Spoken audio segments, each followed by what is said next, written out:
কারণ প্রধান যে হত্যাকারীর যে নির্দেশ দিয়েছেন সে তখন ক্ষমতায়, গণভবনে, সংসদে। খুনি কি আর নিজের বিচার করবে? আসলে বলি, মরলে মরছে, ডাজন্ট ম্যাটার। এই হত্যাকাণ্ডের সাথে জড়িত শেখ হাসিনা, ফাজলে নূর তাপস, শেখ সেলিম আর তাদের অনেক লোক আছে যাদের সাথে কমপ্লিসিট। আমি ক্ষমা চেয়ে নয়, বলে দিলাম, এটা সত্য। আর ওই নাটক সাজানো, এই রহস্যময় আমরা আর চাই না। সাবেক প্রধানমন্ত্রী এই সরাসরি এখানে জড়িত। তাদের আইনের আওতায় আনার দাবিটা আমরা জানাচ্ছি।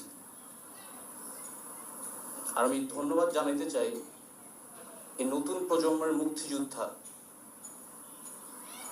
ছাত্র